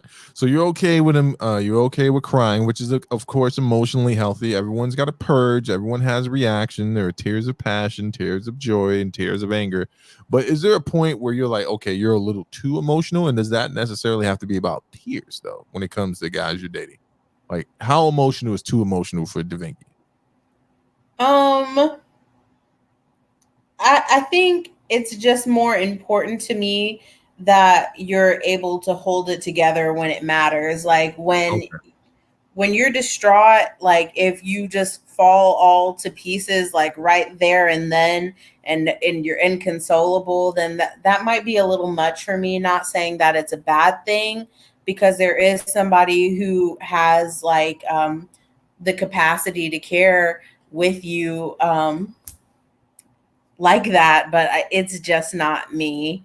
Um, like You if snuck that you in there. There is someone for you, but it's it not me. is not me. I need you to be able to keep it together, like, in the midst of things, and stay cool headed. Mhm. Um, but like you can cry about it like after it's over. Okay. All right. Dominant, I know is already out. But submissive. Would you be with a submissive man? I don't see why I wouldn't. Okay. And what do you qualify as, like, as submissive? Like, because I think there's some negative association there, like to the point where he's like agreeable with you, or do you want someone to be agreeable with you all the time, or do you want someone to stand up for their beliefs? Uh, I think it's a spectrum, like I said. I Political. think Go I ahead. think that if you need me for every single solitary decision, Mm-hmm. then that's a problem for me. Because I'm not trying to be anybody's mother. I don't even like children. So I'm not trying to be someone's caretaker. You have to be able to stand on your own two legs. Not saying that if you can't, that it's a bad thing, or if you require a little bit more care, that it's a bad thing. Mm-hmm. You're just not the person for me. All right, let me try it a little bit like harder. Do you want a yes baby type of man? Like, yes, baby, whatever you say, baby. Okay, baby. I agree with that too, baby. Like, would that not make you suspicious as well if he's just agreeing with you all the time? Uh, I don't know if any of you guys know what Berserk is. Like, are you guys anime people? Do you know what Yes, Berserk yes, yeah, I is? know. Yeah, yes, yes, yes. So there's a line in Berserk where Griffith, and I don't really want to make a comparison to Griffith and me in the same sentence because horrible person. Right. Um, Go on. but Go ahead. he was just like, I can't be friends with someone who isn't my equal. Mm. Vicky, I want you to answer this question, yes or no, and then expound. Do you want your man to be your intellectual match? Does he have to hold his own in a debate at the breakfast table with Da Vinci? I want him to be smarter than me. Oh, you dummies. Throw the erasers away. Do not even apply. I want him to be smarter than me. I want him to be better, faster, stronger than me. So like Okay. Okay. I have something to like, because I'm very competitive. I'm very competitive. Mm. So I I like a little bit of ambition. Like I want to grow. Like I want to be able to teach you things, and I want you to be able to teach me things. Because if I'm like, well, Section 8 of da da da da says this, and you're just like, oh, I didn't know that constantly, I'm gonna get bored. Okay. You okay? All right. All right. All right. See that? So now we're getting somewhere. Let me ask you a question. This is a word I've never heard you use before, but I'm interested in your thoughts on it because we'll be talking about it on Wednesday. But let's get a little preliminary. Don't go too deep though. Simps need not apply. We love a simp. So you do like a yes, baby. We No, I don't know because niggas be calling simps Uh-huh. dudes that are just nice to women. No, they're Like not. That's not a simp. That's not a simp. Let me give you a clear definition. I know a simp when I see one. Like if the person can't ever point out intellectually, honestly, that the person they're simping over is wrong about this, or they're constantly excusing their wrong thinking or behavior, I'm like, you're simping. You are 100% simping. Like now, with that said, simps need not apply. yeah, no. Because like I have a god complex if you haven't noticed. So like when I'm god complexing, when you're like, oh yes, Da Vinci, all knowing Da Vinci, you know everything, Da Vinci. I'm like, yes, I do. I do. And You I appreciate that, but that's hold on. not always fun. Exactly. Thank you. I was hoping there was going to be some honesty there. Let me address Kathy. Kathy said, "Oh my God, LOL. What if men agree with your things because you're making good choices though, and they're in sync with you?" Again, let me clarify the point. There is no problem with any healthy adult going, "Oh yeah, that makes sense. I understand what you're saying. You are thinking correctly." But this is a thing that happens when people listen to a topic and they're not. You don't hear. No one's calling those type of men simps. We're calling guys simps that can not be intellectually honest and can not admit when someone is wrong or when a woman is wrong about something. And that's where I think the balance is so out of whack between both the parties in this conversation. Like a simp is clearly a person that no matter what takes the side of this person, even if they are wrong. And that behavior I can never excuse. I don't actually have a beef with male feminists. I have a beef with guys pretending to be male feminists. I have a beef with guys with ulterior motives because unfortunately, most of my female friends are feminists. And then when these scumbags work their way into, you know, I'm not going to be too graphic, then I got to deal with the fallout because it's like I'm always warning women about these type of men. I'm like, I'm telling you, this guy is not who he's pretending to be. He can't agree with everything you say. There's not a clinician in the world that would sign off on that. Does that make sense? You get what I'm saying? Like, you can't always be right. you can't. Like, but occasionally I get in my Da Vinci moods where I'm a god and a genius. That's fine. I don't have a problem. I think it's a beautiful thing, man. Like, in my eyes, to me solely, my wife is a queen. I don't expect anyone else to admonish her like a queen, but they're gonna damn well respect her as long as I'm standing there. You know what I'm saying? Like, you're gonna show my wife respect, or you and me are gonna have issues, and it's more than likely not gonna be a verbal one. There's nothing wrong with treating your woman with the utmost respect. I just don't want to confuse that for simping. But let's get back to you.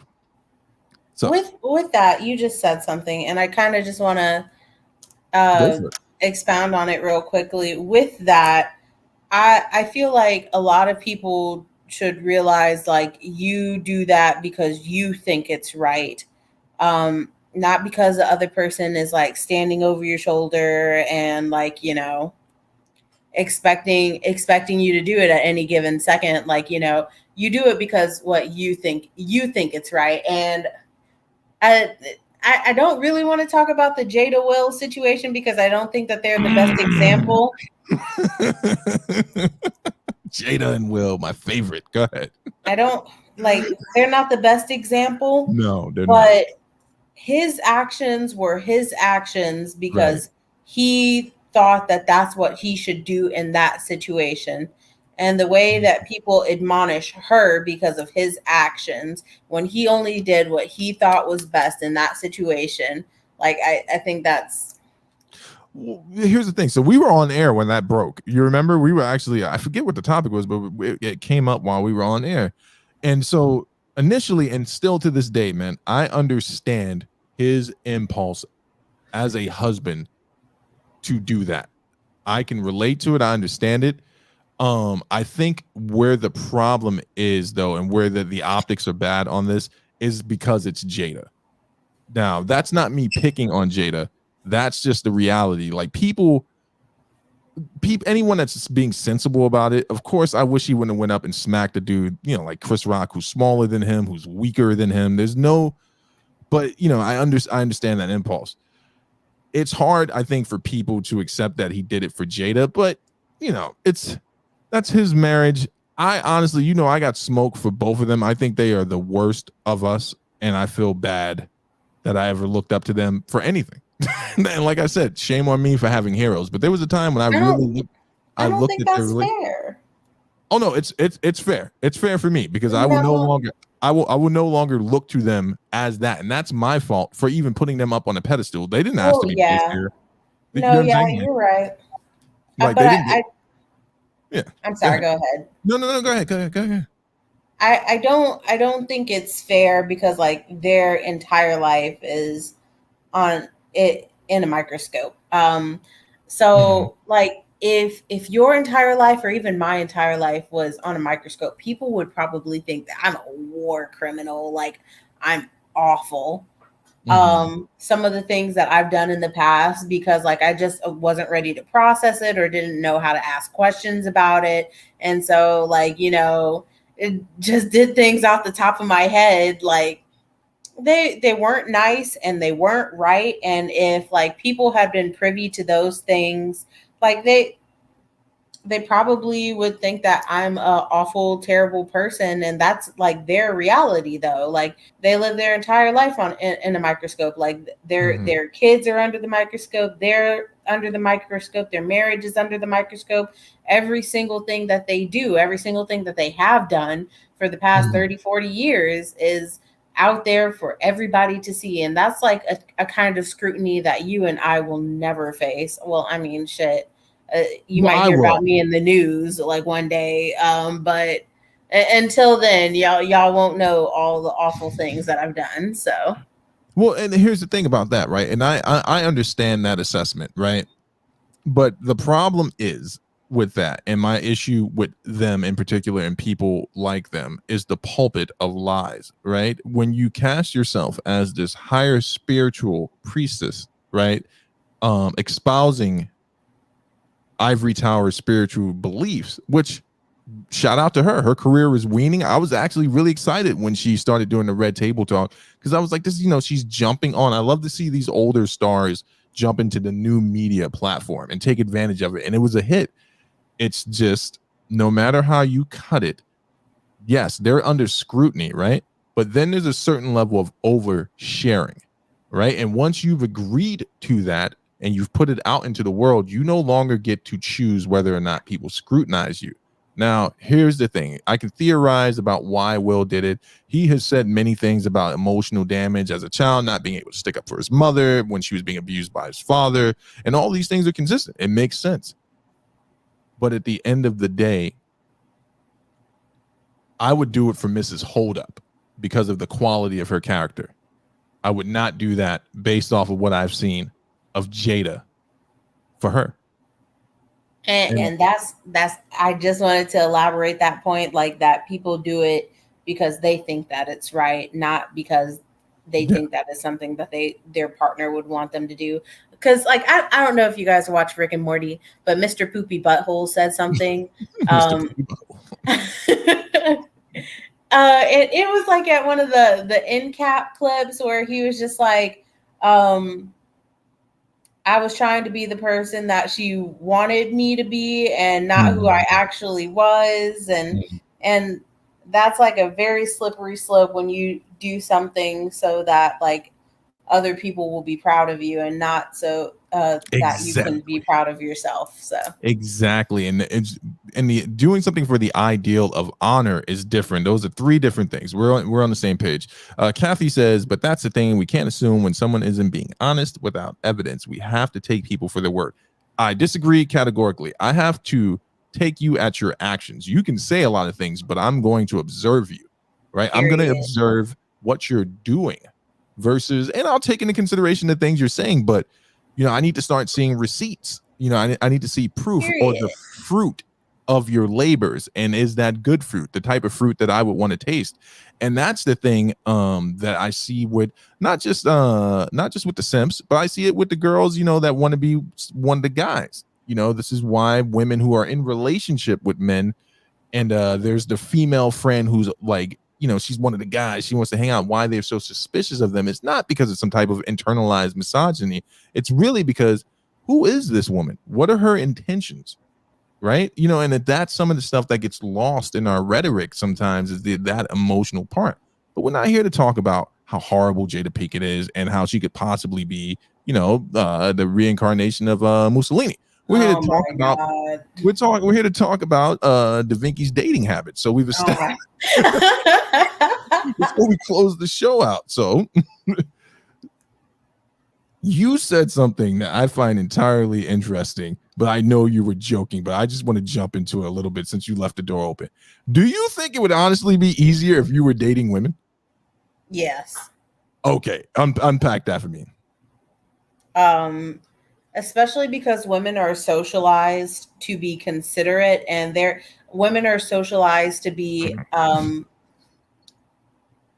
in service Uh-huh. constantly. Like all of their actions are for or most of their actions are for the service of someone else. Like uh there was this show, I can't remember what it was, but the woman was just, she was struggling with depression, and they were trying to talk about it in therapy, but she didn't really want to get to it. And she got into a story about how, like, she knew everybody else's order at Wendy's, but when she was sitting alone at the drive-through by herself and Mm. trying to pick what she wanted for herself, because finally, like, all her kids were out the house and her husband Mhm. didn't need her to pick up dinner, and she just stopped at Wendy's on a whim. She didn't know her own order without Mm. theirs. Mm. So a lot of the time, like, women spend the majority, if not all of their lives, in service to someone else, whether it be to their kids or their husbands or their elderly parents and things like that. And so, like, a lot of the time, because of that, they have the tendency to be more considerate. Can I throw something out? Throw something out. Do you think I'm not? I'm going to say what I think, and I want to hear your thoughts on it. I believe that's a manifestation of Western culture, right? Predominantly American culture, because when you look at the way Nigerians, for instance, behave, you just described the way a Nigerian boy would be raised in service to his family. So it's like I think that's more to do with like for me, and I want to hear I think that's more to do with Western culture. And then we'll answer that question. Do you think that's more of a Western idea? No, I don't, because I feel like I see it over and over and over again replicated in different cultures. Um and also, like, I really would like to point out that, like, the application of something is different than the concept of it sometimes. Um Mm, I no, I got you. I got you. so, like, I get, like, that sometimes, like, men are supposed to have positions in society and in Mm, the family, but mhm. how often is the application of that, like, congruent with the concept of it? Yeah, and you make a good point because I think sometimes it really does come from the vantage point because it can be separate, right? I'm not discounting what you described. I think that sometimes women don't get to see how that is the same for men. I was listening to a conversation on a panel, and it was a bunch of married guys, and I'm just going to assume that these were all stand up guys, and they were talking about some of the things that they deal with in marriage, and they all agreed that their wives have been expressing sentiment of not knowing who they were anymore after being in a marriage and being mothers. And all the men said the same thing. I never tell her that I feel the exact same way that she does because I don't want to take that away from her. And I found that to be very interesting that they were like, they basically expounded on it. They went in on it and they said, I'm not the same guy that I was before we got married. I don't think about myself first. I think about my family and providing for my family and doing and how I can protect them and serve them. And I wish sometimes that information could make it across the aisle. Like men can hear what women are saying in that regard, like the way you just stated it, and women can hear what men. And we're assuming these are both emotionally stable parties. I'm excluding Pookie's, Ray Ray's, Sancho, and anyone of the stereotype variety. I'm talking about emotionally stable people. I wish that could go across, but again, we've diverted. We're talking about I, your dating habits. Your Before we get back to that, because I just know how eager you are to, I think that women in mass would be more open to hearing the emotions of men if we heard about them outside of, like, passionate moments. So, like, I don't want to hear about your emotions now that we're in an argument. I don't want to hear about, like, your emotions now that, like, you've done something that will make me potentially upset with you. Like, I want to talk about, like, your emotions in moments like this that are companionable, where it's easy, like, I'm open to hearing them. Because when Hmm. you use your emotions in, like, high stress situations like that, it seems like you're using them as a manipulative tactic.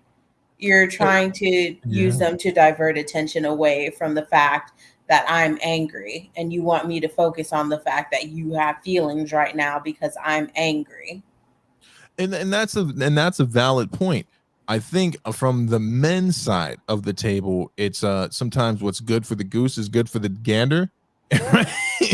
And it's often men have to sometimes hear about things in the heat of the moment, and it's just like, well, wait a second, you're not being consistent in it. Thank you for all that love, Carmen. Welcome in, D and Carmen. We're not being consistent in the application here, right? Why do I have to then in turn listen to all of your emotions when you are angry at me? Why can't we just have that conversation about what we're actually angry about? But seeing that, this is where it starts to like pass each other. And that's why I'm such a big fan of couples therapy, like with licensed clinicians, like with MFTs that have no vested interest in the relationship other than improving the communication.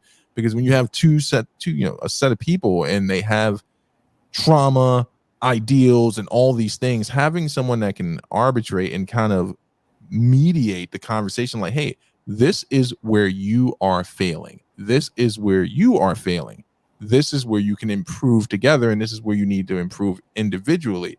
I love that approach because it requires people to do something that they rarely ever want to do. For Be 0.5 accountable. seconds. Huh? For 0.5 seconds, I thought you said NFTs, and I was like, fuck out of here. No NFTs. Like it would require both parties, right, to put down their sword and their shield, right, and say, hey, what are we going to do to move forward? And we're just talking about like in couples, but screw those couples. Let's talk about Da Vinci. All right. Last dating question, because I don't think it would be easier for you to date a woman. I'm not buying that at all. I think intellectually it would be, it sounds good until you go on your first real bad date with a woman. You're gonna be like, Steve was right, and I'm like, I was right. Now get your shit. We're getting out of here. Don't think I'd ever say that, but why do you folks have such a hard time admitting I'm right, even when I'm right? Like, you'll just be like, fuck you, Steve, and that's when I know I'm right. It's like you just won't say it. It would make my life. What you're talking about. All right. I don't do that. Last thing, right? Would you ever? And it's interesting. Do you skew older or same age, or would you date a guy younger than you? Ooh, 100%. Like, I know that this is bad, and it's probably like some latent daddy issues that I need to handle or something, but older all the way. Okay. Now let me ask you this question. In defense of the brothers that are your age, so let's assume that they're in the same tax bracket, and they are.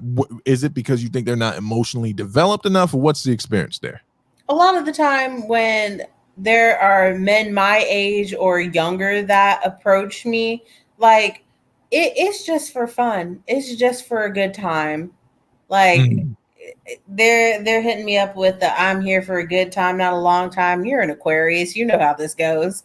And I'll be like, I'm a Gemini. No, I'm an Aquarius. Oh, you're an Aquarius. Oh, sorry. Okay, go ahead. They'll be like, good time, not long time. You're depressed. You're depressed anyway, like, right? So you're not gonna be around too much longer. Like, we're fine. We're fine. Like we can do like this whole eat, pray, love thing, and at the end, like you die or something, and then leave me with your savings account. Like, write me into the will, baby.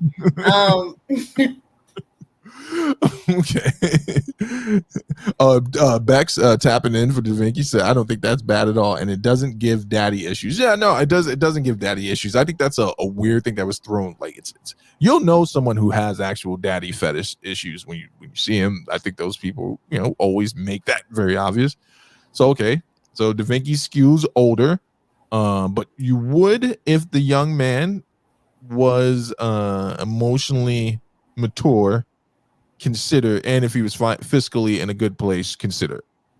Yeah, like I would prefer to date somebody my own age, but a lot of the time the men my own age will slide it. How you doing, little mama? Like talking all this mood shit to me, and I will it will give me the ick. like nothing else. I was just thinking about that time I popped in your live and that cat that was from the same neighborhood as me. I was like, uh-oh, DeVinci.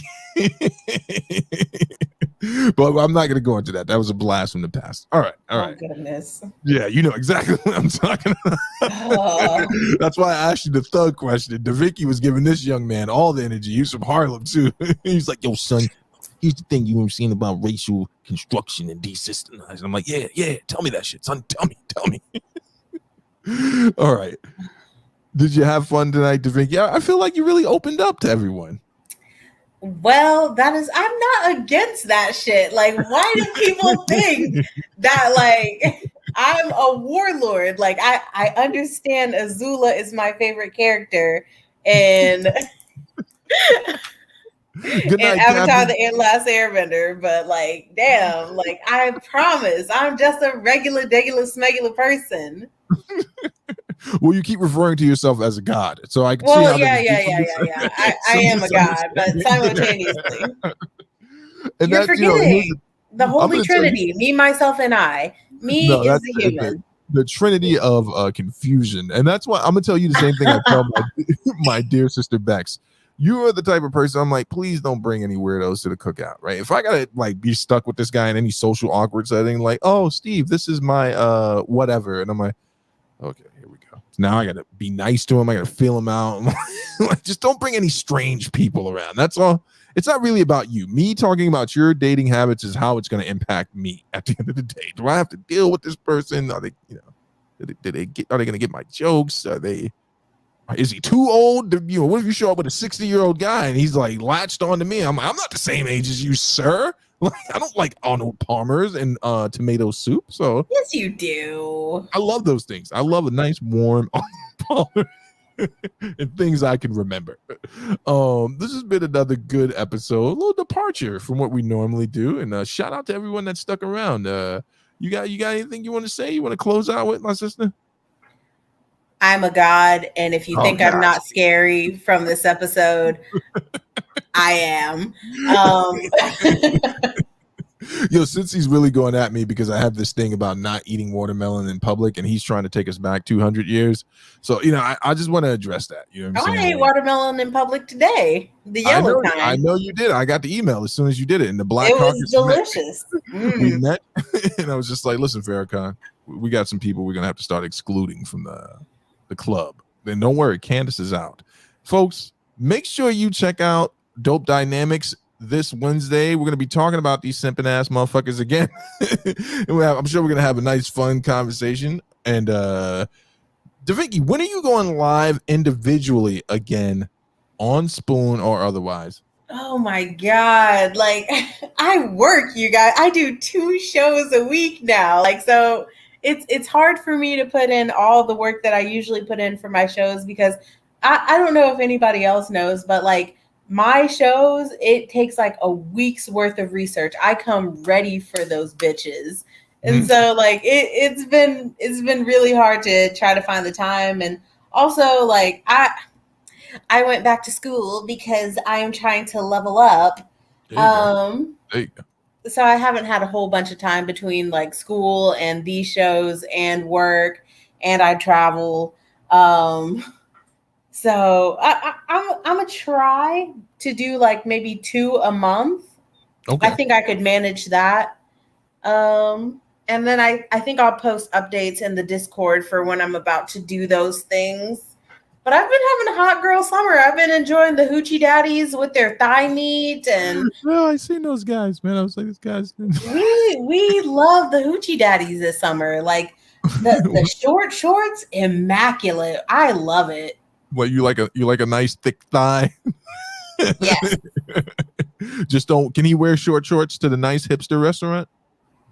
It wasn't a hipster restaurant. No, I'm saying if you guys go out, man. If you go out to a nice hipster restaurant, can he wear short shorts to the nice hipster restaurant? Like, with macro brew beers and all that crazy stuff? I prefer not, but you can only wear the shorts at home, folks. You heard it right. No, not at home. Like if we go to the beach or to a museum, but not to the library. That was a very nice restaurant. The way Bex says it's funny because you think you're gonna see me when I find my guy. We're gonna be in the house. Bex, you know, good god dang well, I'm gonna have to come over for something, and I'm gonna be sitting there with whoever this guy is. I'm like, so how are you? I'm very suspicious of well, we'll talk about that on the simp thing, folks. Oh, also, I want to give you a shout out tonight, DaVinci. I noticed that you weren't reading from notes today. I noticed that. Yeah. Yeah, there we go. See, I told you, I'm right again. Anyway, with that bomb being dropped, we're gonna get the hell out of here. But damn. We'll see you guys on Wednesday. Peace out.